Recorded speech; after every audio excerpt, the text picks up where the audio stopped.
नमस्कार, मैं Nisar Ansari voice of Maharashtra के साथ में। और आज हम धारावी के अंदर मौजूद हैं और धारावी के अंदर हम आयशा असलम दौलत खान जी के कार्यालय पर मौजूद है, जो कांग्रेस की बड़ी एक्टिव कार्यकर्ता हैं और समाज के अंदर उनका जो योगदान है, सोशल वर्क है, बड़ी जोरों से चलता है। लेकिन कल जिस तरीके से शकील शेख जो नेता है शिवसेना के, उन्होंने जिस तरीके से डिबेट्स की और उस पर चर्चा की, उस न्यूज को उन्होंने सुना और देखा, और देखने के बाद में इमीडिएटली हमें कॉल किया कि शकील शेख जो है वो गलत जानकारियां कांग्रेस के बारे में दे रहे हैं। सारे जीआर की कॉपीज उनके टेबल पर मौजूद है। असलियत क्या है वो जानने के लिए हम भी यहां पर पहुंचे हैं। आयशा असलम खान जी, वॉइस ऑफ महाराष्ट्र में आपका स्वागत है। और मेरा पहला सवाल ये है कि ये जो जीआर लेकर के आप यहां पर बैठी हुई है, तो क्या साबित करना चाहती है आप इस जीआर के माध्यम से? धन्यवाद, आप यहाँ आए और आप ये सवाल मुझसे जो पूछ रहे हैं, इसके लिए मैं आपको इतना ही बोलूंगी कि हमारे भाई साहब धारावीकर जो अपने आप को बता रहे हैं, वाकई में मैं स्वागत करती हूँ उनके सवाल का, क्योंकि ये सवाल एकदम जग जाहिर है। हमारी कांग्रेस और उद्धव बाला साहब ठाकरे की शिवसेना की जो सरकार बनी थी 2019 में, वो सरकार ने 2.5 साल का कार्यकाल निभाया। 21 जून को उनकी सरकार में फूट पड़ गई। हमारे पूर्व मुख्यमंत्री एकनाथ शिंदे जी गुवाहाटी चले गए, सभी को पता है। और जब वो रिटर्न आए, उसके अगले दिन यानी कि 30 जून को ये सरकार का नए रूप से गठन हुआ। तो जब सरकार बनी, उसके बाद में 4 महीने के बाद में एक नया जीआर आता है, जो एक पहली तारीख 10वां महीना सन 2022। ठीक है, वो जो कह रहे थे कि उनकी सरकार यानी कांग्रेस की सरकार में जीआर बना, सब कुछ हुआ, उनके सवालों का मैं जवाब देते हुए ये कहना चाहती हूँ कि आप प्लीज पूरी जानकारी, मुकम्मल जानकारी ले लीजिए। आपके पास अगर कॉपी नहीं है तो भाई साहब कहिए, मैं भिजवा दूं आपको जीआर की कॉपी। और थोड़ा जानकारी लेके बात करेंगे तो अच्छा लगेगा, वरना क्या जग जाहिर है कि जग हंसाई हो जाती है। जब नई सरकार बनी है तो वापस से टेंडर डाला गया, और ये सरकार गिरी किसके लिए, मैं वो भाई साहब से ये भी कहना चाहती हूँ, गिरी किसके लिए, सरकार क्यों गिराई गई, ये भी आपको पता होना चाहिए कि ये टेंडर जो है अडानी के फेवर में चला जाए, अडानी को दिया जाए धारावी रीडेवलपमेंट का, इसके लिए सरकार भी गिराई गई। अब इसके लिए कुछ नए से मुझे बोलने की जरूरत नहीं, ये सारे सभी लोगों को मालूम है। और ये तमाम कॉपियां जो हैं, इसमें 2022, 2024, 2018 ये सारे जीआर हैं। आपको चाहिए तो भाई साहब मैं भेज दूंगी, आप मुकम्मल तरीके से पढ़ लीजिएगा या पढ़वा लीजिएगा किसी से, आपको नॉलेज में हो जाएगा कि 4 महीने की सरकार बनी है। 4 महीने में जैसे ही सरकार ने अपना टाइम लिया, 1 अक्टूबर 2010 में नया जीआर उन्होंने निकाला है। तो वो जीआर के बारे में आप बात कर रहे हैं, आप 2024 के बारे में बात कर रहे हैं, आप किस बारे में बात कर रहे हैं? आपने कब देखा कि कांग्रेस ने धारावी वालों के खिलाफ में ये काम किया? कहाँ लिखा गया? आप कहते हैं कि कहाँ लिखा गया है कि धारावी छोड़कर देवनार में घर देने वाले हैं आपके अडानी जी। तो मैं आपसे कहना चाहती हूँ कि कहाँ लिखा हुआ है कि धारावी वासियों को धारावी में बसाने के लिए ये रीडेवलपमेंट किया जाएगा? कहाँ लिखा हुआ है? पूरा टेंडर की कॉपी हमने एक एक लाइन पढ़ ली है, कहीं नहीं लिखा गया है कि धारावी वासियों को आप धारावी में किस जगह पे घर देने वाले हो, कहीं पे भी डिक्लेयर नहीं किया गया है। जबकि ये इंसेंटिव प्रोजेक्ट है, भाई साहब आपको अच्छे से पता होना चाहिए कि जो इंसेंटिव प्रोजेक्ट होते हैं वो उसी क्षेत्र में वहां के लोगों को लेकर किया जाता है।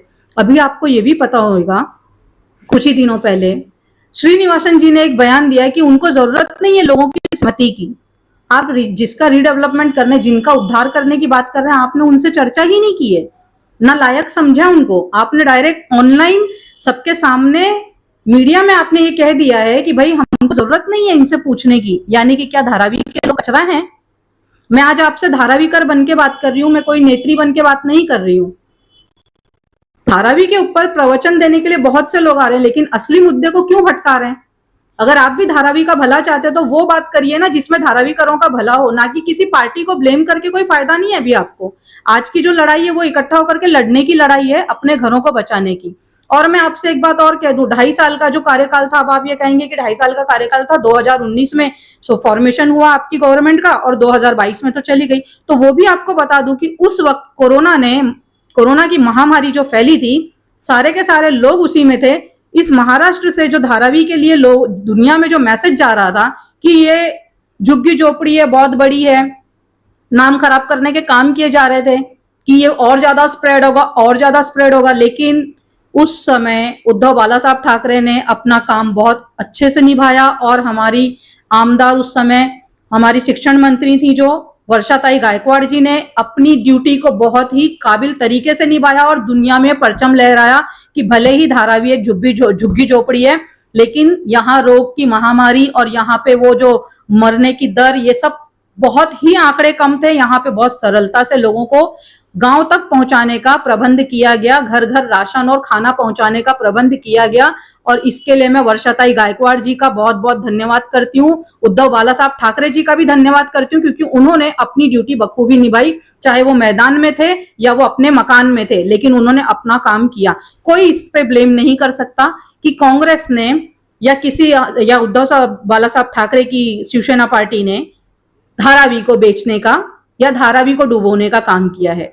आशा जी, मैं अपन डेवलपमेंट पे बात कर रहे थे, कोरोना की बात कर रहे थे और जो एलिगेशन लगाए गए हैं कि सरकार ने, जो सरकार है वो कांग्रेस की सरकार में एक टेंडर हुआ, वो तो आपने कॉपी जो है जीआर कई सारे 2022 2024 की यहाँ पर रखे हुए हैं, आपने एक 2015 के भी है और 2024 के भी है, लेकिन एक बड़ा मुख्य मुद्दा जो ये है, कहीं ना कहीं धारावी कर जो है रीडेवलपमेंट को लेकर के विरोध कर रहे हैं, अदानी जी का विरोध कर रहे हैं, सरकार का विरोध कर रहे हैं, वो अपनी जगह पर है अपनी फैसिलिटी को लेकर के। लेकिन आज जिस तरीके से माहिम के पट्टे में कंस्ट्रक्शन का काम शुरू हो गया है और वहां पर लोगों को बसाया जाएगा धारावीकरों को, तो क्या लगता है कि ये काम अच्छा नहीं हो रहा कि धारावीकरों को एक अच्छा घर मिलने के लिए जा रहा है?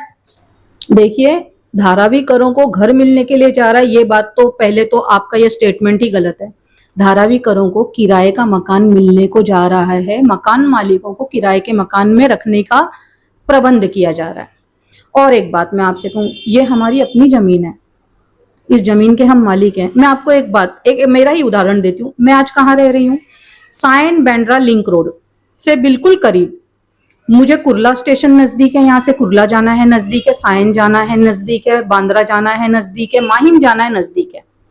मुझे अगर माटुंगा में आप उठा के फेंक दीजिएगा, वो भी घर खुद के मकान से निकाल करके मुझे किराए के मकान में आप रखेंगे, आप इतने बड़े क्षेत्र में फैले हुए धारावी के लोगों को एक छोटे से जगह में समाने की कोशिश कर रहे हैं, तो आप खुद सोचिए ना कि जो तालाब के अंदर तैरने वाले लोग, तालाब के लोगों को उठा करके आप एक कुएं में डालेंगे तो वहां पे क्या होगा? दम घुट के मरेंगे या उनके लिए प्रोग्रेसिव होगा? वो आप खुद दिमाग लगाइए। ये एक कॉमन सेंस है कि इतने बड़े क्षेत्र में क्या जगह नहीं है? किसके लिए छोड़ रहे हो आप इतनी जगह? किसके लिए? अगर आपको, मैं तो बहुत अच्छे से आपको बताना चाहती हूँ कि जो 3,500 या 2,500 रुपए, 3,500 करोड़ का जो देवनार डंपिंग ग्राउंड को वापस से सुधारने का जो काम किया जा रहा है, क्यों नहीं अडानी जी को वो दे दिया जाता है? धारावी छोड़ो, आप तो वहां बसा लो, वहां आपको कोई विरोध भी नहीं करेगा, कोई नहीं विरोध करेगा, क्योंकि किसी के हक मारने की बात नहीं होगी ना।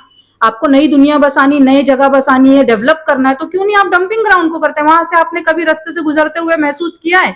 विक्रोली से आप गुजरते हुए देखा है आपने कितनी बदबू आती है? आप सांस नहीं ले सकते हैं वहां पे। शाम के टाइम या दिन के टाइम आप खिड़की खोल के वहां के घरों में रह नहीं सकते हैं। वहां का माहौल इतना गंदा है, वहां मच्छर इतने बड़े बड़े, इतनी बदबूदार हवा है, वहां की प्रदूषण भरा पड़ा है। आप वहां रिडेवलपमेंट करिए, वहां का आप अपने पैसे को वहां इस्तेमाल करिए। आशा जी, सजेशन तो बहुत अच्छा आपने दिया है, लेकिन सवाल इस बात का है कि धारावीकरों का ऐसा कौन सा पाप है कि वो 40 साल से इस डेवलपमेंट की राह तकते तकते पीढ़ियां गुजर गई मगर बिल्डिंग नहीं बनी, अच्छे घर नहीं मिले। एक कंपनी आई है अदानी नाम से और जिसके अंदर 20% की भागीदारी सरकार की भी है और वो अच्छा घर देने की बात कर रही है, तो इस पर आप लोग आगे क्यों नहीं बढ़ पा रहे हो? देखिए, धारावीकर को कोई पाप तो किया नहीं, उन्होंने कोई नेक कर्म किया था जो उनके झोपड़े बचते गए और उनको बसाने का काम गायकवाड़ परिवार करता गया। आप लपेट के बात ना करिए, आप खुल्लम खुल्ला बात करिए, मैं आपको सीधा जवाब दूंगी। इस धारावी को बसाने का, राजीव गांधी नगर को बसाने का, इस पूरे क्षेत्र को बसाने का काम जो है गांधी परिवार ने करा है, गायकवाड़ साहब ने किया है, कांग्रेस पार्टी ने किया है, लेकिन उजाड़ने का काम नहीं किया। क्यों नहीं आप लोग ये पूछते हो? आज जो उजाड़ने का काम कर रहे हैं उनसे जाके क्यों नहीं ये सवाल पूछते हो? आप दोगे कहाँ? ये लिख के दे दो ना, क्या आप नहीं चाहते आपके घर के आगे गार्डन हो, बगीचा हो? आपको भी बोला जाएगा, आप भी तैयार हो, लेकिन कहाँ हो वो? कहाँ? जहां है आप वहीं पे मांगेंगे ना, कि आपको उठा के देवनार के डंपिंग ग्राउंड में या फिर मड़ मालवनी में वहां पे फेंका जाए या फिर मुलुंड की जगह में फेंका जाए। आप क्यों चाहेंगे किसी और के गांव में और घर में जाके बसना? वो तिरस्कार ही होगा आपके लिए ना। तो ये पाप कहाँ से है? मुझे बताइए, कैसा पाप है? आज हम सुकून से रह रहे हैं अपने घर में, हमारे लिए तो पाप ये है ना, जो गवर्नमेंट गिराई गई, ये कहीं ना कहीं कुछ ना कुछ हुआ है गड़बड़। जो ये गवर्नमेंट गिराई, पाप उन लोगों के मन में था जिन्होंने सरकार को गिरा करके दोबारा ये अडानी को देने के लिए ये सरकार में आकर के बैठने का काम किया, जनता से धोखा किया, जनता के वोट से धोखा किया। नेताओं ने अपना घर बचाने के लिए धारावी के घर को बचाने का काम नहीं किया है, उनको बेचने का काम किया है। और ये किस नेता ने किया वो पूरी जनता जानती है, पूरे धारावी कर जानते हैं। लेकिन कोई कांग्रेस पे उंगली उठाएगा तो जरूर मैं लड़ने के लिए खड़ी हूं, उस बात के लिए जवाब देने के लिए भी खड़ी हूं। कांग्रेस अगर घर गिराने वाली होती तो आज इतने बड़े क्षेत्र में लोगों के कच्चे पक्के मकान, जो भी आप समझ रहे हैं, वो मकान नहीं होते, वहां पे जमीन दोस्त और उनकी इमारतें खड़ी होती। चलिए, जिस तरीके से आयशा असलम खान जी ने जो बातें की है, बातों में दम तो है कि ये जो जीआर है, इनकी जो डिबेट्स है, लोग चैलेंज भी कर रहे हैं, लेकिन ये सारे जीआर की कॉपीज यहां पर मेरे सामने रखी हुई है, सारा सच सामने है। और सवाल इस बात का है कि अब धारावी कर जो है एक तरह से भयभीत है, एक तरह से वो ये समझ नहीं पा रहा है कि आखिर मेरा क्या होगा, क्योंकि सरकार कुछ और कहती है, जनता कुछ और कहती है और लोग कुछ और कहते हैं, और एनालिसिस करने वाले लोग कुछ और ही एनालिसिस कर देते हैं। हाँ, बोलिए। मैं और एक बात को आपको जवाब देना चाहती हूँ, धारावीकर भयभीत नहीं है, मैं भयभीत नहीं हूँ, मेरे लोग भयभीत नहीं है, और मैं जिनसे भी मिलती हूँ वो लड़ने को भी तैयार हैं, चाहे जैसे भी होगा लड़ेंगे। आपका बुलडोजर आए या आपकी आर्मी आए, सरकार से, मैं केंद्र सरकार से भी ये कहना चाहती हूँ कि आपको सत्ता में लाया गया इसके लिए है कि आप लोगों का उद्धार करें, ना कि लोगों को उस जगह से साफ करें। तो ये खेल खेलना सही नहीं है। गवर्नमेंट को चाहे कितने भी ऊपर बैठे हों, उनको भी कभी कभी उतरना पड़ता है।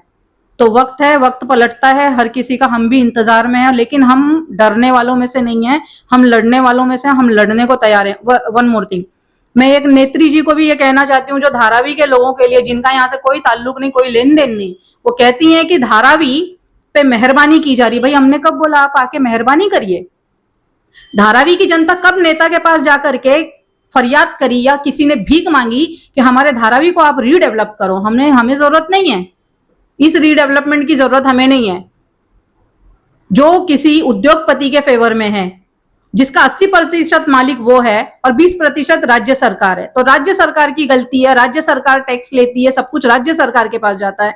100 करोड़ रुपए सालाना पैसा किसकी जेब में जाता है? सरकार की जेब में जाता है। तो सरकार की जब तिजोरी भर रही है धारावी, तो धारावी के लिए क्या राज्य सरकार का फर्ज नहीं बनता था कि वो ऐसा टेंडर ना निकाल के हमारे धारावी वालों के फेवर में, हमारे फेवर में निकालती, जो हमको वापस से बसाने का उसी वार्ड में, उसी जगह पे करती? ये इंसेंटिव प्रोजेक्ट है, क्या इनको मालूम नहीं है?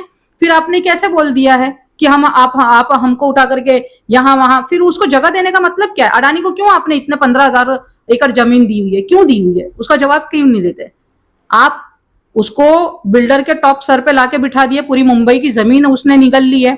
धारावी की बात नहीं, कुर्ला का देखो आप, गोरेगांव का देखो आप, जहां देखो वहां पे सिर्फ अडानी के नाम पे ही चर्चा हो रही है। क्यों? आखिर में ये देश में तानाशाही शुरू हो गई है, लोकतंत्र खत्म हो गया और हम इसका विरोध करते हैं। दूसरी बात ये, धारावी के लोग कभी भी किसी के आगे हाथ फैलाने नहीं जाते हैं। हम हमारे लिए कैपेबल हैं, हमको मालूम है हमारा जो डेवलपमेंट करना है वो हम किस तरीके से करेंगे, हम कर लेंगे। हम हमारी जगह के मालिक हैं और हमें ये जगह जमीन हमारे बाप की है। ये बताना चाहती हूँ मैं उस नेता को जो कहती हैं कि धारावी के लोग गरीब हैं और ये मांगने के लिए आते हैं। ये मांगने नहीं आते हैं। धारावी के ऊपर टिप्पणी करना बंद करिए। धारावी के नाम पर आप लोग जितने फतवे कस रहे हैं ये गलत है। धारावी में जो लोग रहते हैं उनको अच्छे से मालूम है जमीन किसकी है। आके सामने हमारे बोलो कि धारावी किसकी है, हम बताएंगे आपको कि धारावी हमारी है, हमारी है धारावी, हम धारावी के। चलिए, जिस तरीके से आयशा असलम खान जी ने जो बातें की है, बातों बातों में बहुत सारी बातें हुई, आरोप प्रत्यारोप तो चल ही रहे हैं, लेकिन इन सारी चीजों के बीच में सारे ही लोग अपने अपने तरीके से बात कर रहे हैं और ये चर्चा का विषय बना हुआ है कि धारावी वालों का आखिर होगा क्या। कंपनी कह रही है कि हम उनके अच्छे भविष्य की कल्पना करते हैं। धारावी जो है एशिया की सबसे बड़ी स्लम्स झोपड़पट्टी है, हम उसको सुधारना चाहते हैं, लेकिन जो सुधारने की प्रक्रिया है वो लोगों की समझ के बाहर है। और जिस तरीके से आयशा जी ने कहा कि हम डरते नहीं, हम लड़ते हैं और लड़ते रहेंगे अपने अधिकार के लिए। आने वाले दिनों में इस लड़ाई का मोटिव क्या होगा, क्या लड़ाई वाकई में जीत में बदलेगी या सरकारें बदलेंगी, वो तो मैं नहीं कह सकता हूं, लेकिन कहीं ना कहीं एक भ्रम की स्थिति धारावी के अंदर मौजूद है। आयशा जी, आपने इन जीआर के साथ में आप डिबेट्स की और चर्चा की, और आने वाले दिनों में भी हम इन बहुत सारे मुद्दों को लेकर के आपसे चर्चा करेंगे। आपने वॉइस ऑफ महाराष्ट्र से स्पेशल चर्चा की, उसके लिए थैंक्स और धन्यवाद।